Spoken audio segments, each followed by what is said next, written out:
Hello student, Shiv Shakti career academy के YouTube channel में आप सभी का स्वागत है। हम लोगों ने पिछले वीडियो के बारे में भारतीय राष्ट्रीय कांग्रेस के अधिवेशन के बारे में चर्चा की थी। आज की वीडियो में हम लोग अधिवेशनों को आगे कंटिन्यू करते हैं।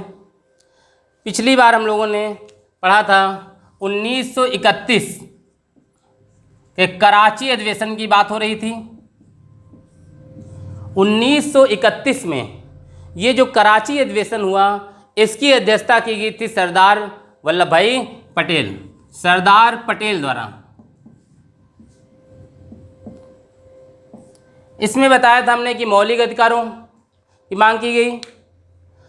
भारतीय संविधान के भाग 3 में मौलिक अधिकारों का प्रावधान भी किया गया है, अनुच्छेद 12 से लेकर 35 के मध्य। इसी अधिवेशन में गांधी जी को दूसरे गोलमेज सम्मेलन में सम्मिलित होने के लिए भी सहमत बनाई गई और गांधी जी SS राजपूताना जहाज से दूसरे गोलमेज सम्मेलन में शामिल होने के लिए लंदन गए। यहाँ पर एक चीज़ और हम आपको बता दें कि गांधी जी केवल दूसरे गोलमेज सम्मेलन में शामिल हुए थे। 1930 में हुआ, 31 में हुआ और 1932 में, ये 3 बार सम्मेलन हुए। गांधी जी दूसरे गोलमेज सम्मेलन में शामिल हुए थे, जबकि अंबेडकर जी तीनों गोलमेज सम्मेलन में शामिल हुए थे। और अंबेडकर जी गोलमेज सम्मेलन में शामिल होने के लिए SS मुल्तान जहाज से गए थे।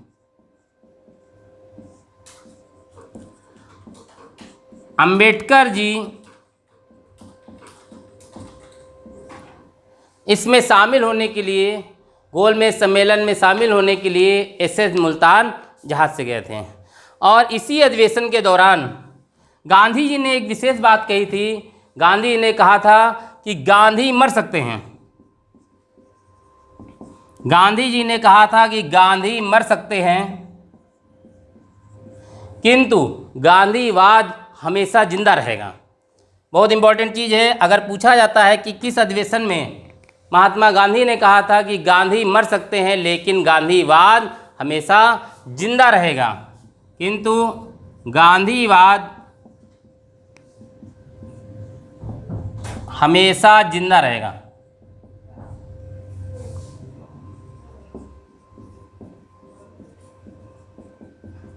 बहुत इंपॉर्टेंट स्टेटमेंट है गांधी का कि गांधी जी मर सकते हैं किंतु गांधीवाद हमेशा जिंदा रहेगा। तो ये 1931 के अधिवेशन से संबंधित कुछ बातें रहीं।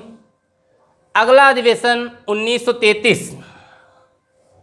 1933 का अधिवेशन हुआ कलकत्ता में। 1933 का अधिवेशन कलकत्ता में, और इसकी अध्यक्षता की नेली सेन गुप्त ने। इसकी अध्यक्षता की गई नेली सेन गुप्त ने। इनके द्वारा 1933 के कलकत्ता अधिवेशन की अध्यक्षता की गई। इसके बाद जो अधिवेशन होता है 1936 का अधिवेशन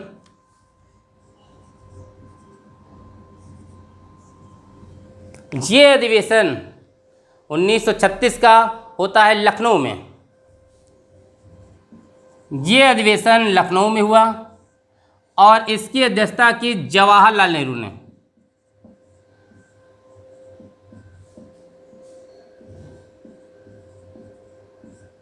(1936) के अधिवेशन की अध्यक्षता की गई जवाहरलाल नेहरू द्वारा। इसकी जो विशेष बात रही, इस अधिवेशन में कांग्रेस द्वारा समाजवाद का लक्ष्य निर्धारित किया गया। कांग्रेस द्वारा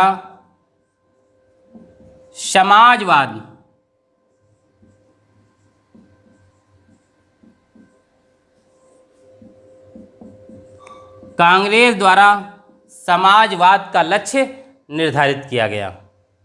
इसी अधिवेशन में ये रखा गया।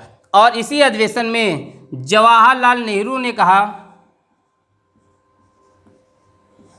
इसी अधिवेशन में जवाहरलाल नेहरू ने कहा मैं स्वभाव से ही समाजवादी हूँ।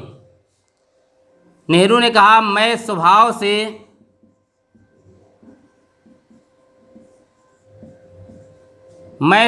से ही समाजवादी हूँ और मेरा लक्ष्य है समाजवाद की स्थापना करना। ये स्टेटमेंट बहुत इंपॉर्टेंट है कि मैं स्वभाव से समाजवादी हूँ और मेरा लक्ष्य समाजवाद की स्थापना करना है।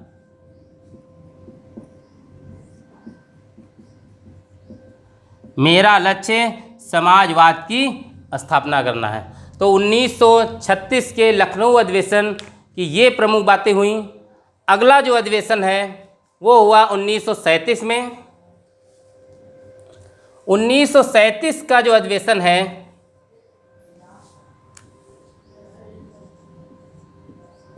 ये हुआ फैजपुर। फैजपुर बंगाल में पड़ता है। फैजपुर बंगाल में है और इसकी अध्यक्षता की जवाहरलाल नेहरू ने।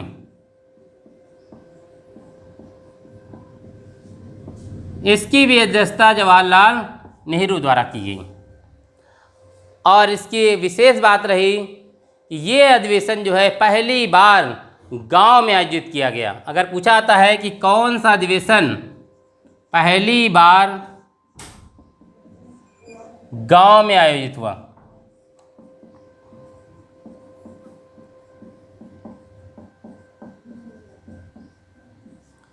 पहली बार गांव में अधिवेशन आयोजित किया गया, ये 1937 का अधिवेशन फैजपुर बंगाल में है और अध्यक्ष रहे जवाहरलाल नेहरू। अब यहाँ पर एक चीज़ और ध्यान देने वाली बात है कि अगर पूछा जाता है कि जवाहरलाल नेहरू जी कितनी बार भारतीय राष्ट्रीय कांग्रेस के अध्यक्ष रहे, जैसे हमने पिछले वीडियो में बताया था कि दादा भाई नौरोजी के बारे में कि दादा भाई नौरोजी जी तीन बार भारतीय राष्ट्रीय कांग्रेस के अध्यक्ष रहे।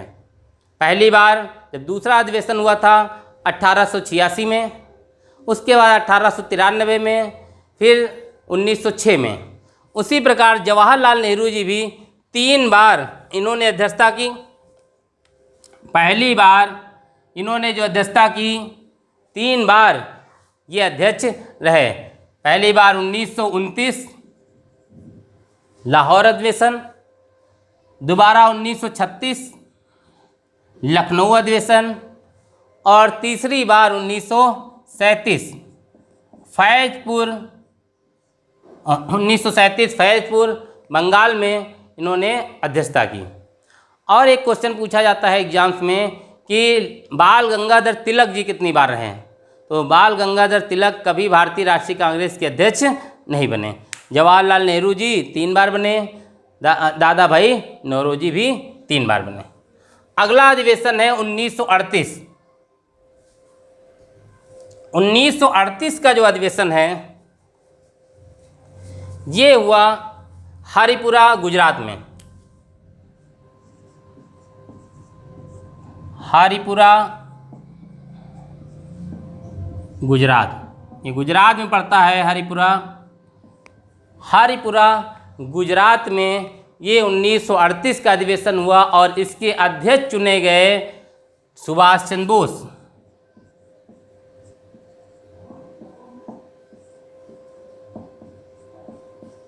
नेताजी के नाम से भी जाना जाता है सुभाष चंद्र बोस। सुभाष चंद्र बोस को नेताजी की उपाधि हिटलर ने दी थी। तो 1938 का अधिवेशन बहुत इंपॉर्टेंट है, हरिपुरा गुजरात में हुआ और इसके अध्यक्ष रहे सुभाष चंद्र बोस। और इसी अधिवेशन में राष्ट्रीय नियोजन समिति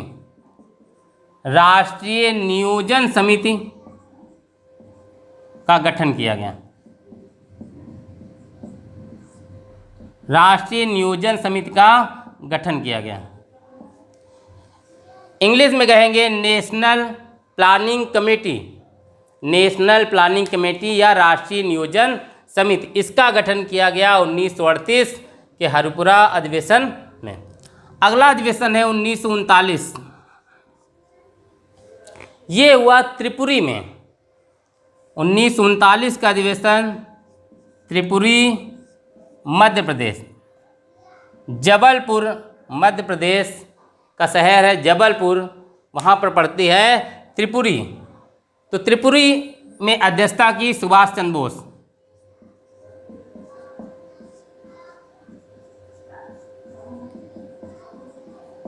तो सुभाष चंद्र बोस एक बार 1938 के अधिवेशन में चुने गए। 1939 में गांधी जी के कैंडिडेट पट्टाभी सीतारामैया चुनाव में खड़े हुए और इस चुनाव में, अध्यक्ष के चुनाव में सुभाष चंद्र बोस ने पट्टाभी सीतारामैया को हरा दिया। इस हार के बाद गांधी जी ने कहा था कि ये पट्टाभ की हार नहीं, ये मेरी हार है, और इसके बाद ही गांधी जी और सुभाष चंद्र बोस में मतभेद हो गया। गांधी जी से मतभेद हो जाने के कारण उनका सम्मान करते हुए सुभाष चंद्र बोस ने त्यागपत्र दे दिया। इसकी विशेष बात जो रही इस अधिवेशन की कि गांधी जी से मतभेद होने के कारण सुभाष चंद्र बोस ने भारतीय राष्ट्रीय कांग्रेस के अध्यक्ष पद से त्यागपत्र दे दिया और त्यागपत्र देने के बाद इनके स्थान पर डॉक्टर राजेंद्र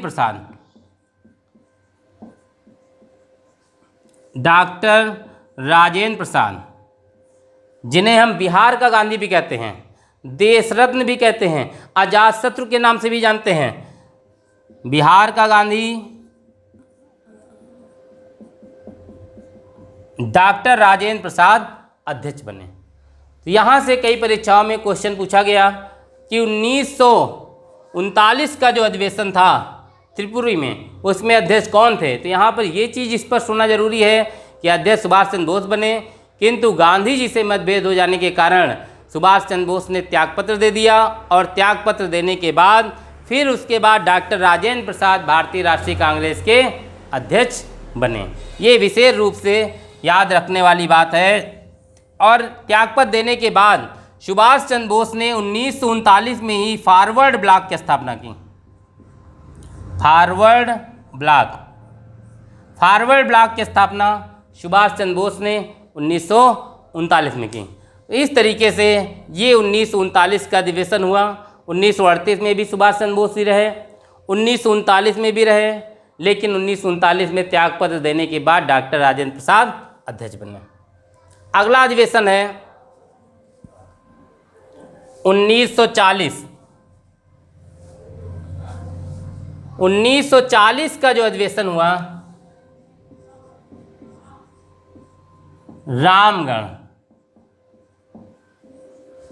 रामगढ़ में यह अधिवेशन हुआ और इसके अध्यक्ष रहे मौलाना अबुल कलाम आज़ाद। मौलाना अबुल कलाम आज़ाद। तो यहाँ पर ध्यान रखना है, ये मौलाना अबुल कलाम आज़ाद है, एपीजे अब्दुल कलाम नहीं है। कई बार लोग कन्फ्यूजन हो जाता है। मौलाना अबुल कलाम आज़ाद स्वतंत्र भारत के प्रथम शिक्षा मंत्री भी रहे और इन्हीं की याद में 11 नवंबर को शिक्षा दिवस के रूप में मनाया जाता है। इनकी एक बहुत फेमस बुक है India wins freedom. India wins freedom पुस्तक मौलाना अबुल कलाम आज़ाद द्वारा लिखी गई। 1940 के अधिवेशन में अध्यक्ष बने, लेकिन 40 से लेकर 45 तक कांग्रेस के अधिवेशन नहीं हो पाए, इसलिए 1940 से 45 तक लगातार मौलाना अबुल कलाम आज़ाद जी ही भारतीय राष्ट्रीय कांग्रेस के अध्यक्ष रहे। अब यहाँ से क्वेश्चन अगर पूछा आता है कि कौन सबसे लंबे समय तक भारतीय राष्ट्रीय कांग्रेस के अध्यक्ष रहे, तो हम लोग आंसर देंगे मौलाना अबुल कलाम आज़ाद सबसे लंबे समय तक, 40 से लेकर 45 तक, सबसे लंबे समय तक।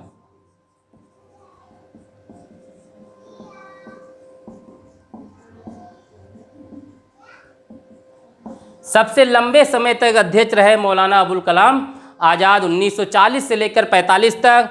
और इनके समय की एक विशेष घटना है कि इसी समय, इन्हीं के समय में भारत छोड़ो आंदोलन की शुरुआत हुई थी। अगर पूछा जाता है कि भारत छोड़ो आंदोलन के दौरान भारतीय राष्ट्रीय कांग्रेस के अध्यक्ष कौन थे, तो भारत छोड़ो आंदोलन के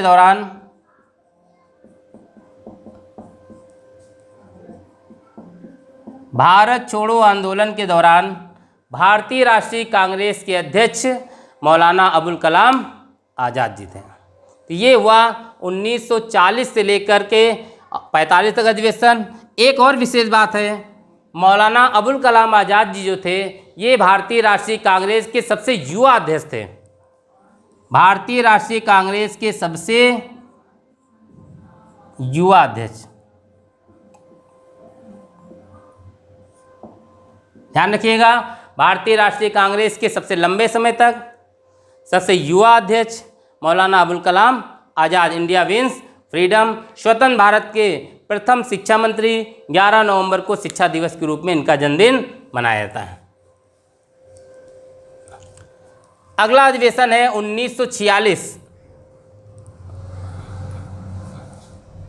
1946 में अधिवेशन हुआ मेरठ में। इसकी अध्यक्षता की आचार्य जेबी कृपलानी। आचार्य जेबी कृपलानी, आचार्य जेबी कृपलानी द्वारा इसकी अध्यक्षता की गई। इनकी भी एक बुक बहुत फेमस है, पॉलिटिक्स ऑफ चरखा।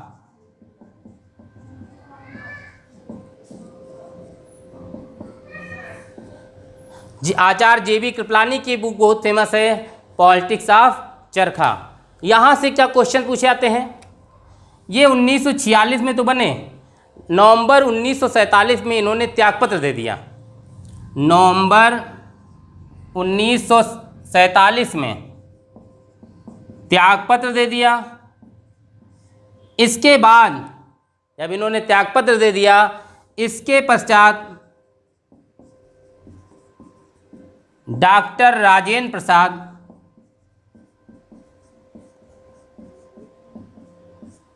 अध्यक्ष बने।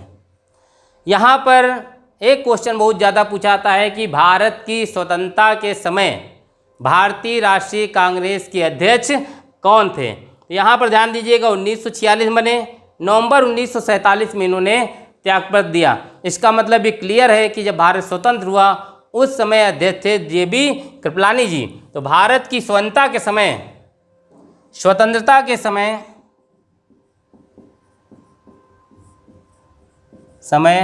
अध्यक्ष रहे JB Kripalani. Very very important, Bharat की स्वतंत्रता के समय भारतीय राष्ट्रीय कांग्रेस के अध्यक्ष थे जेबी कृपलानी जी। अब यहाँ से और पूछा जाता है कि भारत की स्वतंत्रता के समय इंग्लैंड के प्रधानमंत्री कौन थे। तो भारत की स्वतंत्रता के समय इंग्लैंड के प्रधानमंत्री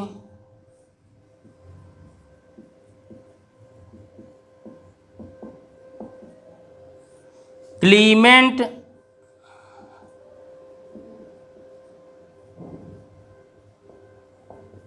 एटली। तो भारत की स्वतंत्रता के समय इंग्लैंड के प्रधानमंत्री क्लीमेंट एटली थे। ये लेबर पार्टी के थे।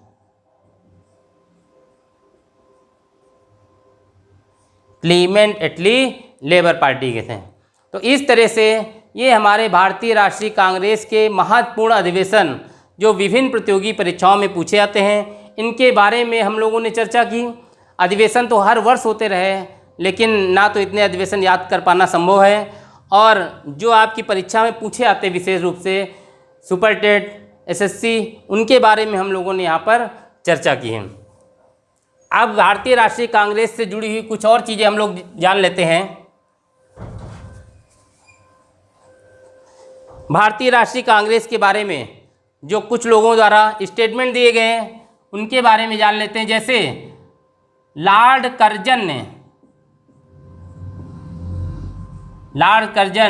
का नाम सुनते ही याद आता है बंगाल का विभाजन। 1905 में लॉर्ड कर्जन के समय में हुआ था। लॉर्ड कर्जन ने भारतीय राष्ट्रीय कांग्रेस को लेकर इसने भी मजाक उड़ाया और इसने कहा कि कांग्रेस अपने पतन की ओर है।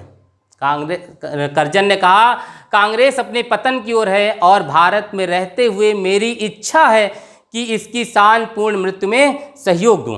ये बहुत ज़्यादा स्टेटमेंट पूछाता है। कांग्रेस अपने पतन की ओर है,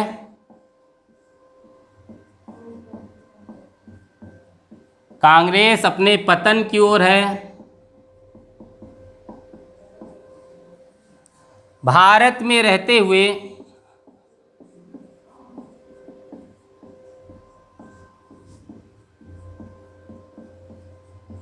मेरी इच्छा है कि इसकी शांतिपूर्ण मृत्यु में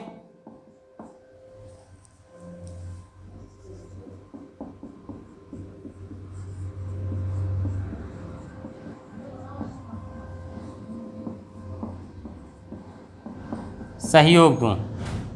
तो इस तरह का स्टेटमेंट लॉर्ड कर्जन द्वारा कहा गया कि भारत की कांग्रेस अपने पतन की ओर जा रही है और भारत में रहते हुए मेरी इच्छा है कि इसकी शांतिपूर्ण मृत्यु में सहयोग दूं। इसी तरह से एक स्टेटमेंट है बाल गंगाधर तिलक का स्टेटमेंट है। तिलक ने भारतीय राष्ट्रीय कांग्रेस के बारे में कहा कि अगर हम बरसाती मेढक की तरह साल में एक बार टर्राते रहेंगे, उन्होंने कहा हर साल हम अधिवेशन करते हैं, अगर इसी तरह से बरसाती मेढक की तरह साल में एक बार टर्राते रहेंगे तो हमें कभी आज़ादी नहीं मिलेगी। इसी तरह से बंकिम चंद्र चटर्जी ने कहा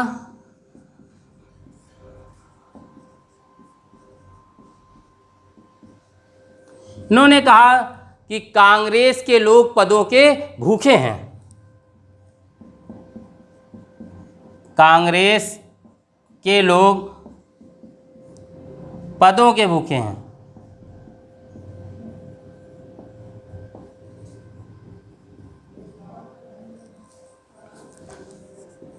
इसी तरह से लॉर्ड डफरिन ने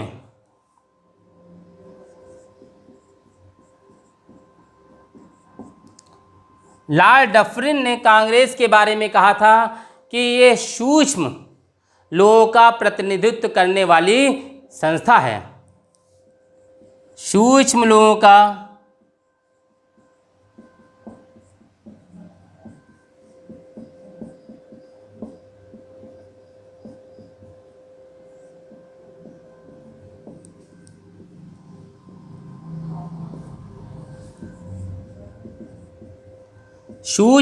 प्रतिनिधित्व करने वाली संस्था। तो इस तरह से तरह तरह के स्टेटमेंट भारतीय राष्ट्रीय कांग्रेस को लेकर के दिए गए। इन सब के बारे में हमने पढ़ लिया, हमने सारे अधिवेशन के बारे में अध्ययन किया। इसको बहुत ही गंभीरता से हम लोग लेंगे। ये चाहे जो परीक्षा हो, ये लगभग सभी परीक्षाओं में पूछे आते हैं। तो एक बार हम फिर से जो है थोड़ा सा रिवीजन करा देते हैं कि भारतीय राष्ट्रीय कांग्रेस की स्थापना 28 दिसंबर 1885 मुंबई में हुई।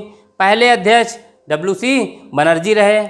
और जब पूछा जाएगा कि भारतीय राष्ट्रीय कांग्रेस के प्रथम मुस्लिम अध्यक्ष बदरुद्दीन तैयब जी, पहले अंग्रेज अध्यक्ष जॉर्ज जूल रहे। भारतीय राष्ट्रीय कांग्रेस की पहली महिला अध्यक्ष, तब नाम आएगा एनी बेसेंट का। भारतीय राष्ट्रीय कांग्रेस की पहली भारतीय महिला अध्यक्ष, यहाँ पर ये चीज़ जुड़ जा रही है कि भारतीय महिला अध्यक्ष, तो भारतीय राष्ट्रीय कांग्रेस की पहली भारतीय महिला अध्यक्ष होने का गौरव प्राप्त हुआ सरोजनी नायडू को। गांधी जी मात्र एक बार अध्यक्ष रहे, बहुत पूछा था अधिवेशन, एक बार मात्र 1924 में बेलगांव कर्नाटक अधिवेशन की गांधी जी ने अध्यक्षता की। इसके बाद पूर्ण स्वराज की मांग की गई 1929 के लाहौर अधिवेशन में। मौलिक अधिकारों को लेकर 1931 का कराची अधिवेशन। सबसे लंबे समय तक 40 से 45 तक मौलाना अबुल कलाम आज़ाद जी रहे। और भारत की स्वतंत्रता के समय भारतीय राष्ट्रीय कांग्रेस के अध्यक्ष JB कृपलानी जी रहे। पॉलिटिक्स ऑफ चरखा उन्होंने पुस्तक भी लिखी। आज की वीडियो में हमारा भारतीय राष्ट्रीय कांग्रेस से संबंधित ये अधिवेशन समाप्त होते हैं। अगले वीडियो में हम लोग एक नए टॉपिक के साथ मिलेंगे। आप लोग हमारे चैनल को सब्सक्राइब करना ना भूलें, वीडियो को शेयर करिए, ज़्यादा से ज़्यादा लाइक करिए। ठीक, थैंक यू।